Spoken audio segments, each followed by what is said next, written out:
Good morning, Coyotes. I'm Kedrick. And I'm Amy, and this Is our brand new studio. So no more green halos and fuzzy backgrounds. Let's get this episode started. Making your way in the world today takes everything you've got. Taking a break from all your worries sure would help a lot. Wouldn't you like to get away? Sometimes you wanna go where everybody knows your name, and they're always glad you came. You wanna be where you can see our troubles are all the same. You wanna be where everybody knows your name. You wanna go. So what are we up to today? Well, you see, we're going to talk to students about their New Year's resolutions, take a tour of a Native American museum, and we're going to see how well athletes really know their teammates. As always, please stand for the Pledge of Allegiance. I pledge allegiance to the flag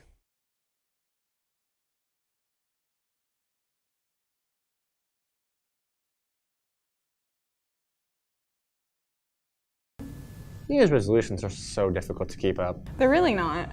Yeah, I guess would be easy if you don't have one. About 80% of New Year's resolutions fail by the second week of February. We asked students what theirs are for 2019. My New Year's resolution, I'm graduating this year, so I'm going to continue to work on my career as an actor.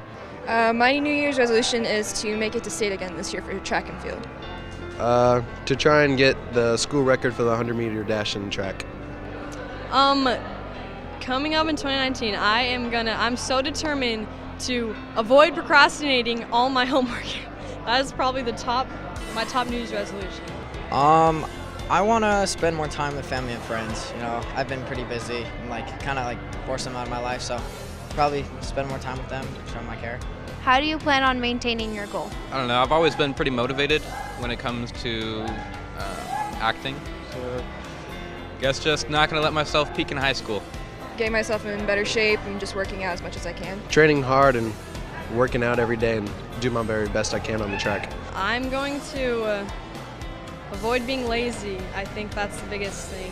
Using my time better, not messing around in school so I don't have to do homework when I'm at home or, just on the weekends and stuff.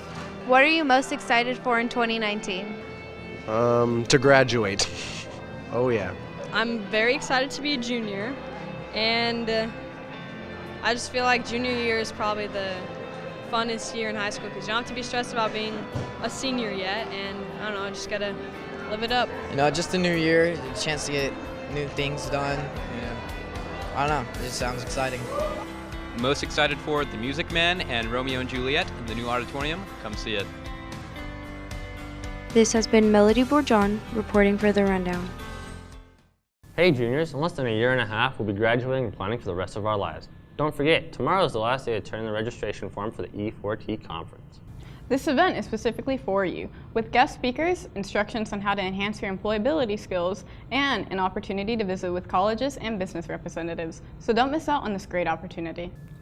Combs FFA is getting ready for the Pinal County Fair. There are now 20 students competing at the fair this year and have 5 pigs out at the Land Lab.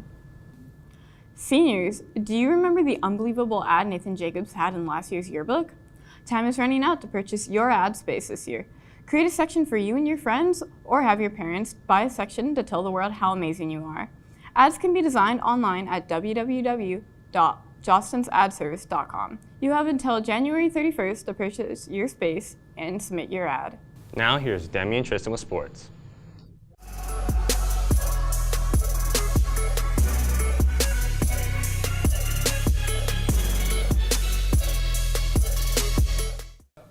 Hey guys, it's Tristan King filling in for Danny. And I'm Demi Coons. Today we touch base with winter sports athletes and get a mid-season update.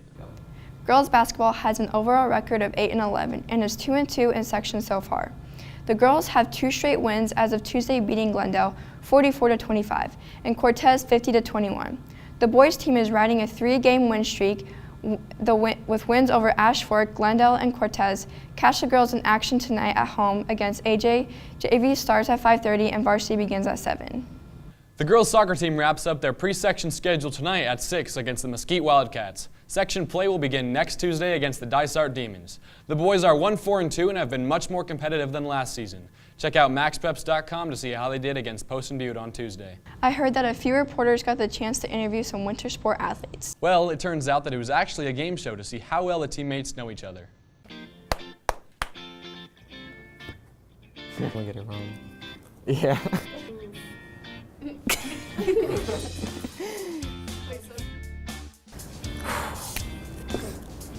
Another month. Oh, wait. Got it, bro. Okay, that's right. That's not your birthday. No. Oh, wait. I wrote my birthday wrong. How did you know? You get bored? I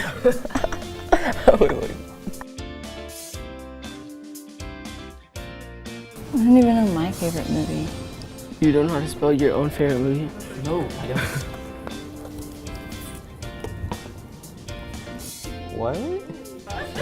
I couldn't find one.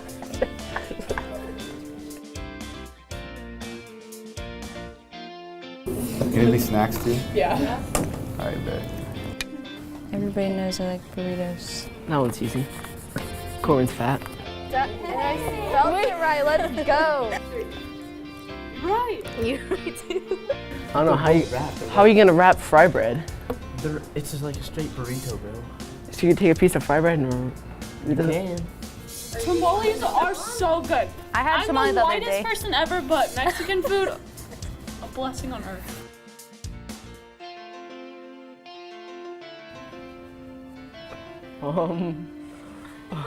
What do I say the most? I never say that in my life. You always tell me to stop. I do tell you to stop.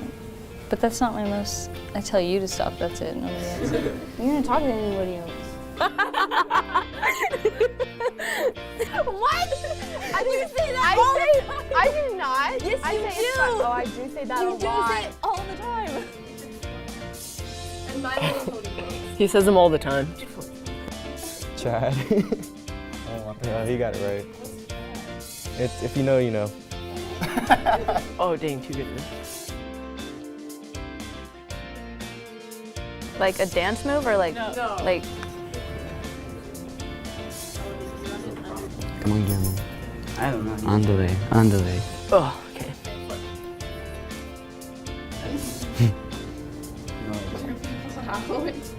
That's Score. I said actual moves. Why'd you put that? I put a general term.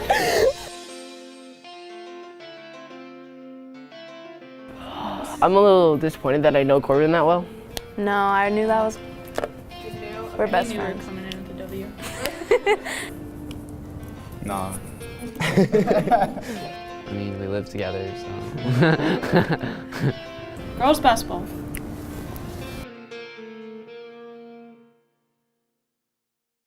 Varsity Wrestling has a record of 24-10. They took 3rd at the McClintock Tournament and 15th at the Mile High Challenge in Prescott.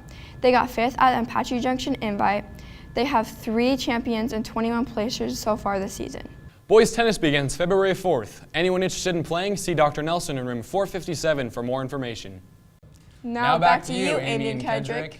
Early childhood classes are holding their next child care event on a week from tomorrow from 7:30 to 11 and 12:30 to 2. If you know someone interested in free child care for kids ages 3 to 5, please have them contact Ms. Goodrick. You know what? I actually really like going to museums and learning about history. Really? Well, we have just a segment for you. Let's go see what it's all about. Arizona has many tiny treasure troves waiting to be dug up again. Arizona history goes further close to 200 to 1400 CE in the southwestern region of the United States. Pueblo Grand Museum helps to preserve, protect, and showcase what used to be new and wild. It shows the history of how natives used to conquer and spread their ideas all across the state of Arizona and established a foothold in native culture as the Hohokam.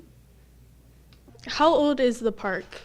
The park itself is over 1,500 years old. We do know that this group of people started living here around 450 AD. They were nomadic. They were actually in the area around 0 AD. They migrated up into Phoenix, what we call the Salt River Valley, around 450 and settled right here in the valley. What makes the park unique from other Arizona native parks? It's basically right here in the middle of Phoenix. Phoenix, as you can see from our canal map, is a giant archaeological park. A lot of people don't realize that we sit on top of an ancient archaeological site. So every time they dig here, somebody buys a piece of property, they have to do archaeology. And a lot of people get frustrated. They go, why are we doing archaeology? But because they're going to come across something that's unique on their land, and they want to document it and preserve it for our future people. How did the park originate? In 1924, it was donated to the city of Phoenix. The stockyards, it was a cattle all around in this area. They acquired the property. They planned on taking the mound down below to the ground. They discovered that the mound was full of rocks. They decided that there was a significance for this mound site. So they donated it to the city of Phoenix, and the city of Phoenix has preserved it since 1924. And they created a museum in 1932 right here on property. How did the Hohokam change the Arizona culture? This group of people, they were here for 1,000 years. They became other tribal groups once they left. We do know that there are 21 tribes here in Arizona. 17 are from Arizona. So this group just became other tribal groups, and they spread their culture and the way they did their farming and living in the area. We do know that the Spanish encountered the Pima and the O'Donnell tribes down in the southern Arizona. So we do know that they were still farming down there, so that this group of people down there are related to this group of people. And so they kept their legacy alive. This has been Cassandra Amprin reporting for The Rundown. That's it for today. Be sure to tune in for our next episode on January 31st. From our family here at The Rundown, Have a great weekend.